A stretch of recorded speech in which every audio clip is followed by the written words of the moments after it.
Hi, ഇപ്പം ഏകദേശം ഒരു 5:30 മണി വൈകുന്നേരം ആയിട്ടുണ്ട് കേട്ടോ.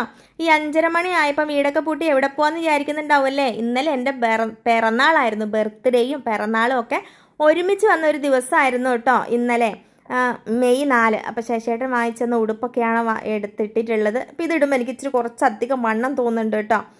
കുറച്ച് ഞാൻ വണ്ണം വച്ചിട്ടുണ്ട്. കൂട്ടുകാരൊക്കെ ഒരുപാട് പേര് പറഞ്ഞിട്ടുണ്ട് അപ്പം വണ്ണമൊക്കെ ഒന്ന് കുറച്ച് കുറയ്ക്കണം. അപ്പം പിറന്നാളിനെ സംബന്ധിച്ച് എന്താണെന്ന് ചോദിച്ചാൽ കോഴിക്ക് എന്ത് സംക്രാന്തി അല്ലേ. പിറന്നാൾ വലിയ ആഘോഷങ്ങളൊന്നുമില്ല. അമ്പലത്തിൽ പോകും, തൊഴും, പ്രാർത്ഥിക്കും, അങ്ങനെയൊക്കെയാണ് കേട്ടോ. അപ്പം രാവിലെ അമ്പലത്തിൽ പോകണമെന്ന് വിചാരിച്ചു, പക്ഷെ നടന്നില്ല. ശിഖമോക്ക് ക്ലാസ് ഉണ്ടായിരുന്നു. അപ്പോൾ വൈകുന്നേരം ക്ലാസ്സൊക്കെ കഴിഞ്ഞിട്ട് സമാധാനമായിട്ട് അമ്പലത്തിൽ പോകാമെന്ന് വിചാരിച്ചു. അപ്പം അടുക്കളക്കുന്ന് അമ്പലത്തിലേക്കാട്ടോ പോകുന്നത്. ഇവിടുന്ന് 1 മണിക്കൂർ ദൂരം യാത്രയുണ്ട്. അപ്പോൾ 5 മണിക്ക് പുറപ്പെട്ടാൽ 6 മണി ആകുമ്പോഴത്തേക്കും അവിടെ എത്തും. അപ്പം ഞാൻ നേരത്തെ കയറിയിരുന്ന സീറ്റ് ബെൽറ്റൊക്കെ നേരത്തെ ഇട്ടിട്ടുണ്ട് കേട്ടോ. മിടുക്കിയായിട്ട് 500 രൂപ പോയതിൻ്റെ ഓർമ്മയുണ്ടല്ലോ. അപ്പം എന്താ പറയുക, നേരത്തെ കയറി ആ ഒരു ഓർമ്മയിൽ സീറ്റ് ബെൽറ്റൊക്കെ ഇട്ടു. അനുഭവമാണല്ലോ ഗുരു. ഒരു പ്രാവശ്യം ഒരു അനുഭവം വരുമ്പോൾ ആരായാലും പഠിക്കും. അതുകൊണ്ട് സീറ്റ് ബെൽറ്റൊക്കെ ഇട്ട് മിടുക്കിയായിട്ട് കയറിയിരുന്നു കേട്ടോ. ഇപ്പം അടുക്കളക്കുന്നമ്പലത്തെക്കുറിച്ച് പറയുകയാണെങ്കിൽ ഞങ്ങളുടെ കല്യാണം കഴിഞ്ഞത് അടുക്കളക്കുന്നമ്പലത്തിൽ വെച്ചാണ്.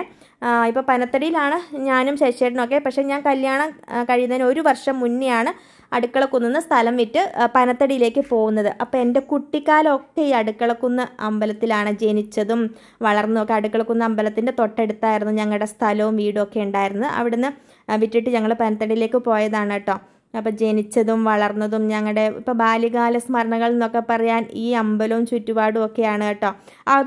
അതൊന്നും നമുക്ക് ഒരിക്കലും മറക്കാനാവില്ല. അന്നത്തെ കൂട്ടുകാരും ഇവിടുത്തെ ചുറ്റുപാടും നമ്മുടെ അയൽവക്കത്തുള്ള ബന്ധുക്കളും, അയൽവക്കക്കാരെന്നൊക്കെ പറഞ്ഞ ബന്ധുക്കളും സ്വന്തക്കാർ പോലെ എല്ലാവരും. ഇപ്പോൾ വരുമ്പോഴാണെങ്കിലും ഇവിടെ ഉള്ളവരൊക്കെ നമുക്ക് സ്വന്തക്കാരാണ്. അത്രയ്ക്ക് സ്നേഹമാണ് കേട്ടോ.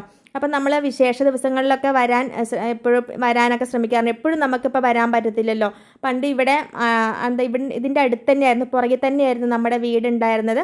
അപ്പോൾ കുഞ്ഞിൽ എപ്പോഴും രാവിലെ അമ്പലമൊക്കെ അടുത്താവുമ്പം കുളിച്ച് തൊഴുക, രാവിലെ വരിക, പിന്നെ സ്കൂളിൽ പോയിട്ട് വൈകുന്നേരം ആകുമ്പം കുളിച്ചിട്ട് വന്നിട്ട് അമ്പലത്തിൽ വന്ന് തൊഴുക, പിന്നെ ഭജന, വൃശ്ചിക മാസമൊക്കെ ആകുമ്പം ഭജന പാടൽ, കൂട്ടുകാരൊക്കെ ഒത്തൊരുമിച്ച്, അതൊക്കെ ഭയങ്കരമായിട്ടുള്ള എന്താ പറയുക ഒരു ഓർമ്മയും ഇതൊക്കെയാണ് കേട്ടോ. അപ്പം ആ ഒരു 6 മണിയാകുമ്പോൾ നമ്മൾ അവിടെ എത്തി കേട്ടോ. അപ്പോഴത്തേക്ക് അവിടെ ഒന്നും തിരക്കുകളോ ഒന്നുമില്ല, നമ്മൾ മാത്രമേ ഉണ്ടായിരുന്നുള്ളൂ. ചൊവ്വ, വെള്ളി, ഞായർ ദിവസങ്ങളിലാട്ടോ ഈ അമ്പലത്തിൽ തിരക്കുണ്ടാവുന്നത്. അപ്പോൾ ഇപ്പം നമ്മൾ ശനിയാഴ്ച ആയതുകൊണ്ട് വലിയ തിരക്കുകളോ കാര്യങ്ങളോ ഒന്നും ഉണ്ടായിരുന്നില്ല. നമുക്ക് സമാധാനമായിട്ട് തൊഴുത് പ്രാർത്ഥിക്കാൻ പറ്റി. പണ്ടത്തെ ഓർമ്മകളും ഒക്കെ ഓർക്കാൻ പറ്റി.